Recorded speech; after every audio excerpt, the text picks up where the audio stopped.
Barbara is going to finish off this week by telling you the sixth part of our story about Joseph.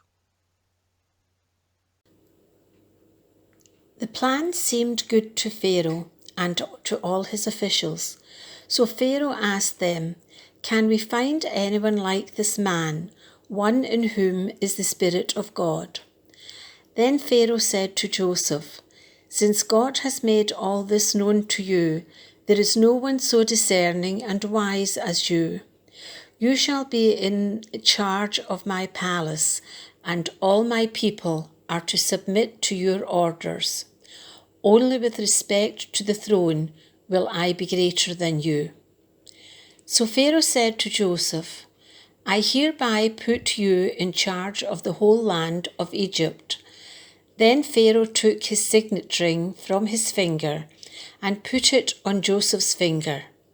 He dressed him in robes of fine linen and put a gold chain around his neck. He had him ride in a chariot as his second in command, and men shouted before him, "Make way." Thus he put him in charge of the whole of Egypt. Then Pharaoh said to Joseph, "I am Pharaoh, but without your word no one will lift hand or foot in all Egypt." Pharaoh gave Joseph the name Zaphenath-Paneah and gave him Asenath, daughter of Potipherah, priest of On, to be his wife. And Joseph went throughout the land of Egypt. Joseph was 30 years old when he entered the service of Pharaoh, king of Egypt. And Joseph went out from Pharaoh's presence and travelled throughout Egypt.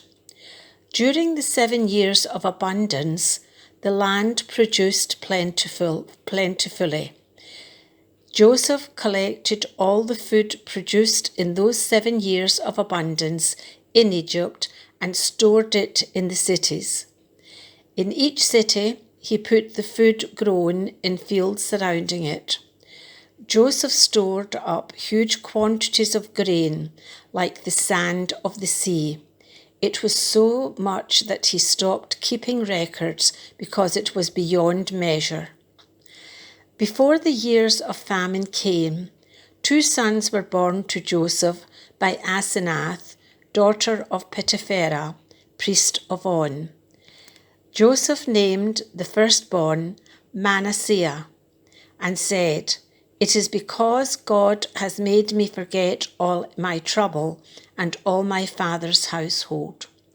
The second son he named Ephraim and said, "It is because God has made me fruitful in the land of my suffering." The 7 years of abundance in Egypt came to an end, and the 7 years of famine began, just as Joseph had said.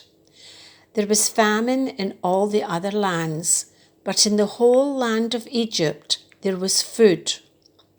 When all Egypt began to feel the famine, and people cried to Pharaoh for food, then Pharaoh told all the Egyptians, "Go to Joseph and do what he tells you." When the famine had spread over the whole country, Joseph opened the storehouses and sold grain to the Egyptians, for the famine was severe throughout Egypt. And all the countries came to Egypt to buy grain from Joseph, because the famine was severe in all the world. Amen to this reading.